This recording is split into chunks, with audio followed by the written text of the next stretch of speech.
Hey guys, Mr. 95 here, and I'm going to be showing you a deck profile today. It's my Evil Swarm Rabbit, and it's 2 Rescue Rabbit, 3 Evil Swarm Heliotrope, 3 Sabersaurus, 3 Evil Swarm Casters, 3 Evil Swarm Salamander, 2 Evil Swarm Thunderbird, 3 Drop Guaiba, 2 Infection Pandemic, 2 Forbidden Lances, 2 MST, 1 Monster Reborn, Dark Hole, Heavy Storm, Mind Control, 2 Pot of Duality, 1 Allure of Darkness, 1 Solemn Judgment, 1 Solemn Warning, 2 Bottomless Trap Hole, 2 Torrentials, 2 Compulse, 1 Breakthrough Skill. Now I run the 2 rabbits to kind of get the deck moving really fast with the Heliotropes and the Sabersaurus, which allow me to go into. Well, I was going to show the extra deck, then explain. 2 Evil Swarm Ophion, 1 Evil Swarm Behemoth, 1 Evil Swarm Ouroboros, 2 Evil Swarm Lagia, 2 Dolka, 1 Daigusto Emerald, 1 number 16 Shockmaster, 1 Utopia, 1 Black Chip of Corn, 1 Gaga Cowboy, 1 Mesh Stroke, the Symphony Djinn, and 1 Evil Swarm Palperfect. My side deck is 2 Thunder King, double Maxi, 1 Baylor, a 3rd MST, 2 Prohibition, 2 Dimensional Fissures. I might change those to Macrocosmos. But lastly, my last 5 is 2 Lightning Prism Mirror, 1 Breakthrough Skill, or 2nd Breakthrough Skill, and 2 Soul Drain. I use the Rabbit for the Sabersaurus and Heliotropes, one because they're 19 plus, so they're pretty nice sized beaters in their own right. Then you use Rescue Rabbit, you get the 2 of them, and you can either go for mainly Ophion if the situation is right, Behemoth, that's if you bring out Heliotrope, or you can go for your Lagia and Dolka and set up your little stalls and gain control. And then I run the 3 caster because whenever it's normal summon, and you can normal summon another Evil Swarm monster from your hand. And so this really, another Ill Swarm monster from your hand. This is really nice because it makes instant rank 4s when its effect goes off. Again, leading into probably one of these 3 right here.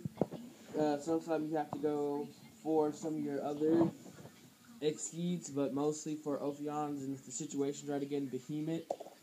And, its effect applies conditions to the field, so you can't Veiler to stop it, so go ahead and drop your Veiler, you just wasted it. And then, 3 Salamandra, its base attack is 1850, but twice per turn you can banish a card and have this card gain 300 attack points, so it's nice to run over. You can just run over Thunder King, other things like that, and it,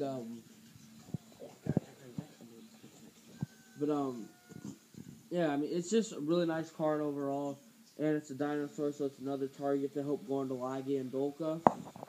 Then 2 Thunderbird, that's kind of my floater of the deck, and its effect is pretty much the same as Wind-Up Rabbit, except when it comes back, it gains 300 more attack points, and its base attack is 1650. Triple Guaiba, just because when Guaiba's effect goes off, it does work. Now to protect my monsters, I run the 2 Infection Pandemics. Those make all other Ill Swarm monsters are unaffected on the field currently when this card is played, are unaffected where all of the spells and traps. Then 2 Forbidden Lances. 2 MST just because back row, I don't like it. To me, it's better to get off the way and win as fast as possible. Then I have my staples here. You should all know what those do. 2 Duality. And an Allure of Darkness, just for the draw power. And even though this deck does special a lot, sometimes you go first turn, you need to get your plays set up. Or once you have one of your bosses on the field as an Ophion or Lagia, you might need to try to set up more protection for them. So you can use Duality to draw into your pieces, and Allure also. Then the Solemn Duo, just because I wouldn't play the Brigade, but Solemn Warning got dropped down to 1, and so both of these are still really good. I used the 2 Bottomless Trap Hole, Just like with this deck, I really like trying to maintain field control and playing it at my pace. Double Trenchel, again, with Thunderbird's effect, Pandemic, Infection Pandemic, Lance. You kind of blow up the field and save your monsters.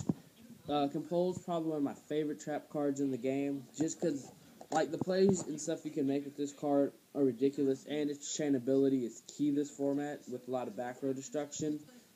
And then one breakthrough skill. I run this instead of maining a Veiler, is because a lot of people expect you to drop Veilers from hand. So if I go no hand, they'll be like, okay, I can try to make that big push real quick. And then also, this one is like the answer to Logia, Shein, because you can activate it during your turn. And you can activate it at any time when it's on the field. Negate one monster on the effects of field. And then when it's in your graveyard, except for the turn it was sent there, you can banish it and target a one face-up monster your opponent controls and negate its effect. So if your opponent has something like a Shein, Lagia, you use this, you can negate its effect, and they can't use one of their effects to negate it since it's not on the field.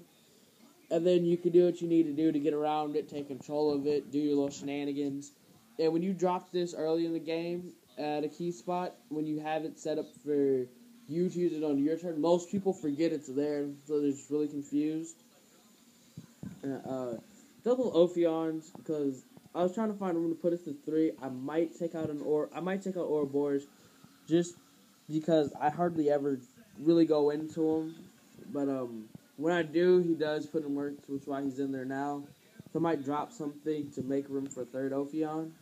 But Ophion, just because it's you detach one material from it, you can add one infection, spell, or trap card. So you make him detach one, you add that to your hand. And then its second effect is when it has an Xyz material on it, neither player can special summon level 5 or higher. So it stops Prophecy Spellbook from being able to just spam Priestess, stops Mermaid Lanterns because they can't drop Abyss Megalo on you, stops 6 Amps because they can't synchro, stops Lavels because they can't, again, synchro into their big plays. One Behemoth, you detach one from it and discard one Illsworn monster from your hand. Take control of one face-up monster on your opponent's side of the field. And the good thing about this is you don't give it back and you can attack with it. So it's kind of like, okay, you try to get 2 level 7s to make Big Eye. I'm going to go into him. Discard one and take your monster and then kill you with it. Ouroboros. It has 3 effects, and you can only use once per turn. You can use only one of them while it's on the field. And its effects are: you can return 1 card on the field back to the top to your opponent's deck. The top. Banish 1 card in the graveyard, or just make your opponent discard 1 random card from their hand. 2 Lagia and 2 Dolka. Daigusto Emerald. This card is pretty much the reason why I don't run Pot of Avarice, because one Pot of Avarice you need 5 monsters. I don't really get that many, especially when I'm siding in deep fissures. But it has 2 effects, and once per turn you can attach material to activate one of them. They are: you can target 1 non-effect monster in your graveyard and special summon it, or you can target 3 monster cards in your graveyard, return them to your deck, shuffle, and draw 1 card. Then we have a Shockmaster, Utopia, Black Unicorn. I'm not going to play their effects, you know what they do. Gaga Cowboy, Mestrope. They just help you, Cowboy, sometimes if you just need to make something, or it's close to game, and that 800 will get you the win. You attack, do your shenanigans, overlay some defense, activate his effect, burn him for 800. And then, for siding, Double Thunder King, again, because my biggest matchup problem is Prophecy, just because once they get going, they're so freaking hard to stop, since I almost have an answer to everything, and since I don't have any draw and lock birds yet. I'm using Thunder King because it stops them from searching, which is good. 2 Maxis, I might drop them for Droll and Lockbirds, or Curse Spell, Curse Hill the Forbidden Spell when I get them. one Veiler just for some decks, just effects go off so much. You stop their effects, you stop the deck. And sometimes you need that little extra help and drop it from your hand. Third MST, again, back row, don't like it. It's easier to just get out the way and go. Prohibition, to me, this is probably like the most versatile side deck card. Because even, like when you go up against those like random matches that you don't expect to play, and they go off first turn, you realize how they go off. You try to draw into your Prohibition, drop it, and then you just call whatever their card is that they need to make their big push or set them off.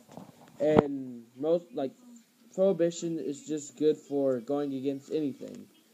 Like I ran into random Insector decks, and now that nobody really expects them, Insectors can like sneak up and get you, just because how like they're still hella consistent with Centipede. So you drop Prohibition, call Centipede, and they're kind of stuck because they can't really keep their hands consistent with it. It makes their Centipedes a dead draw, so they get rid of it. Then they have to waste outs to get rid of this to try to go off, and by that time, normally stalls you enough time to win.